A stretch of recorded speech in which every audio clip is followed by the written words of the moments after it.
Okay, this is the Family of Functions album day. We are going over these functions. This is what you should have gotten this sheet. You notice that it has four logarithms pages that are due January 22nd, and then another 3 on February 1st, and then another 4 due later. Each one of those, so there's a total of 11 different functions there. You have to describe all of these things about each one of those 11 functions. So it's really set it up. You've got to answer all these questions about each of the 11 functions up top there.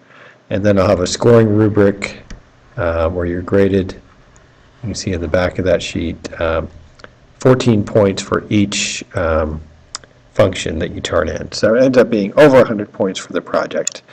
I'm not going to go into the scoring right now as much as I am just and I'm going to be very particular about the scoring.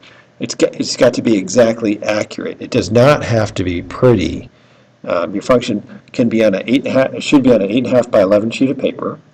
If you're rich, you can put on graph paper. If you're not, you could save your graph paper and just kind of paste it on, kind of like I pasted this graph paper here on a white piece of paper.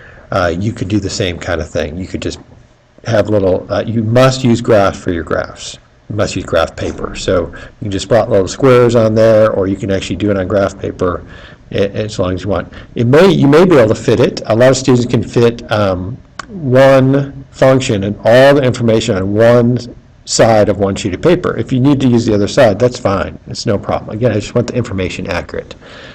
So here's our first function. It's told to be a logarithmic function. And by the way, if you copy this exactly, you'll have your first one out of 4 done, because I'm basically doing this one for you as an example. So it says log base A of x, where A is given 1. So the first thing you must do is choose a value for A. So I'm going to choose an easy value for A. So I'm going to say A equals 2. Again, you just have to pick some number. You can pick any value in there where A is bigger than 1 and go to town. But why not pick an easy value? So I'm going to plug in A is 1. So my function that I'm doing for this particular project would be f of x equals log base 2 of x. That's what I'm going to graph right here. That's what I'm going to do a table for, x, and instead of y, I'm going to use f of x there, but that's basically our y value.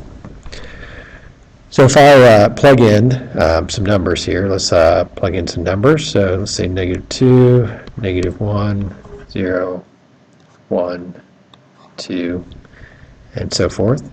So I'm going to plug in -2. So when I plug in -2 into the function, I get log base 2 of -2.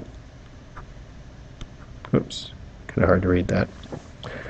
So log base 2 of -2. So 2, the what power is -2? Well, I can't really do that one. That's undefined, right? Not part of my graph. Can I take the log of a negative number? If x is negative, it's not going to work. This is undefined. We know that from a graph. You probably know the parent graph for this graph anyway. But let's plug in a few more numbers. 0. Can you take the log of 0? Log base 2 of 0. Well, that's equal to, I don't know. Can't do it. Undefined also. So, in fact, there's actually an asymptote. So you would need to draw your asymptote. There at x equals 0. Go ahead and label it. And let's plug in 1. So let's plug in 1. Log base 2 of 1. So I'm plugging in for x. Log base 2 of 1. 2 to the what power is 1. 2 to the 0 power. So I'm going to plug in a 0 right there. That's 1 comma 0. Log base 2 of 2, you probably know. That's 1. So 2, 1 is going to be a point. Maybe plug in 3. Log base 2 of 3. And at this point, you're really going to have to stop and use your calculator, maybe get an approximate value. Once you graph a few more points, you might want to plug in 1/2 there. Log base 2 of 1/2 is really 2 to the -1 power, so 1/2 -1, something like that. Pretty soon you see your graph is approaching the asymptote right there. It goes up. And I want to make sure you actually get some of those points. You want to have at least 5 points for me to count it as correct. So if you have 5 points and you plot those 5 points, you're going to be correct on that. So I would have to use my calculator to get that. It's fine to use your calculator on this project, no problem. What's the domain and range of this? Well, you can look at it and tell the asymptote's x equals 0. So the domain is x is greater than 0. What's the range? The range would be all reals, right? Because it goes up and down forever. X and y intercepts. Well, it crosses the x-intercept at 1, 0 is your x-intercept. It doesn't look like it crosses the y-axis. Doesn't have a y-intercept as an asymptote. It never touches it.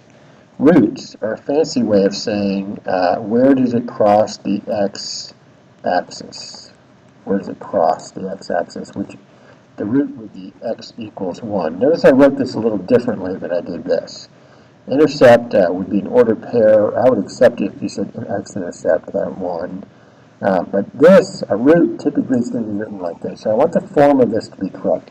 Don't forget, it sounds silly, but every year there's some students who forget to put an equal sign or put this. They just put log 2 of x and say, well, that's the graph of log 2 of x. No, it has to be an equation. I'll mark it wrong for the equation. Maybe that's one of the forms on there if you don't actually use that. This is on symmetry. So is this symmetrical about the x-axis? Can I fold this side over onto this side? No. Can I fold it over the y-axis? No, there is no symmetry in this graph. And you could double check that if you remember by plugging in. Remember you plug in negative x into the function. And then if it works out the same, it has symmetry, but the y-axis is, if it's negative, symmetry on the x-axis. Is it even, odd, or neither? So even is the same thing as y-axis symmetry. These two are basically the same thing. It's not even. Odd is when it rotates around the axis, so the axis is kind of the center, and you have a graph that kind of rotates around there. 180 degrees. No, it's not that. And neither. So this is really neither would be the case here. It's definitely neither function. So let's go back down here. So again, the original graph is y equals log base 2 of x. We chose the base of 2. So we're going to go graph of f of negative x. Well, when you have this, inside of there, it's going to be reflection across the y-axis. So if you take the normal graph, which looks like that, reflect across the y-axis, that point becomes here, here. Not necessarily that graph there, but something like that, where the asymptote is at x equals 0. Maybe label one of those every pairs at least one, negative 1, 0. Good to go on that one. Notice I don't ask for the equation, I just say graph it. I believe there. You may want to double check that, but I think I just say graph it. So I don't need you to write the equation, just graph. So this is really reflection over the x-axis because it's in front of the function. So if you take your normal graph, it looks like this, reflected over the x, it starts looking like this. Again, x equals 0. You want to identify a point. And then this one you haven't seen before. So let's do this in another color first. This is the original parent graph, right? Looks like this.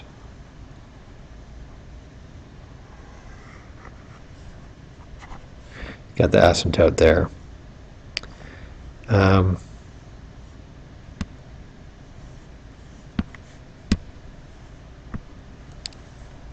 Come back to that for this one. Okay, so on this one, absolute value basically means that there would be no negative y values. So if there are, you're going to flip those up to make them positive y values. Like this goes to the point right here at 1/2 comma -1, so it's going to go up to here. This point is like 1/4, -2 is going to go up to 1/4, +2. Pretty soon, this part of the graph right here, that goes from here to here, is going to flip up. It's going to look a lot like that. So this is not part of my graph. You would erase that, I guess. And your graph is basically this graph here. Right? Goes here, kind of bounces off that 0 and goes like that. And so that is the graph of the value. All you do is bring all the negative points up. Same graph, just move them up. That's what absolute value does. Graph and the equation of this inverse. So this one I need both. So in this case, I'm going to start with y equals log base 2 of x, which is our original function. Big idea of inverse is we switch our x's and y's. Solve for y. Well, how do I solve for y? Well, you're going to put in exponential form. This is log form. Exponential form would be 2 to the power of x equals y. And it works. So y equals 2 to the x, except I don't want to write it like this. I want to kind of fill off like the inverse of f of x is 2 to the x. And we should have known that because inverses and logs, exponentials and logs are inverses of each other. So we know that function looks like this. Crosses through, it has an asymptote at y equals 0. And here's our equation again. It has an equal sign. It has some nice notation there. I'm going to be a stickler on the notation here. I want it to look like this. Different functions are going to have different functions there, but as far as the way this looks, it says write the equation and the graph. 1 point for this, 1 point for this. Label a point on there, 0, 1 would be perfect, and you got it. This last one, this also I think is probably the most confusing part of the project, would be this one thing. It's one family member. Sometimes students will try to turn in 2 or 3 or 4 graphs for this. I want one function, so I emphasize this here in the instructions, but I want it shifted in a couple different directions. It's got to move horizontally, it's got to move vertically, and it must be stretched. So let's start with y equals log base 2 of x, right? So I've got to do a couple things to this. I've got to stretch it. So I'm going to put a 2 in front. It's going to stretch it. And I'm going to move it maybe 1 unit to the right. That should do that. I'm going to maybe move it 3 units up. So I took care of all 3 things here. This stretches, this moves it to the right, this moves it up. So now what I have to do, and I can use my calculator if I need to, I need to graph this. And so I know I'm just going to kind of go a step at a time here. I started, this is my normal function. The y values are stretched by a factor of 2, so it won't affect this point. That point stays there, but it'll kind of get a little taller. So it'll kind of look something like that-ish. Just gets a little bit taller. I could get to some of those points if I need to. Probably be a good idea too in this case. This is going to move it 1 to the right.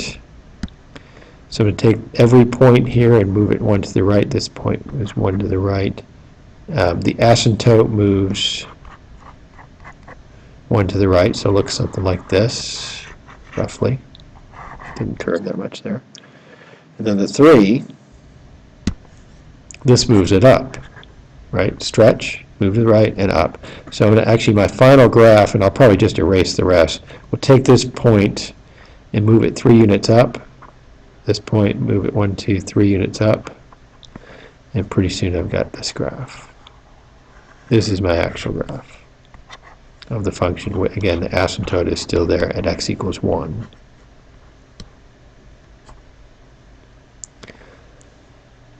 That's the project. You just got to just repeat that for all 12 functions. You can work in groups. But it's an individual project. You must turn in your own project. Again, it doesn't have to look pretty. It just needs to be accurate.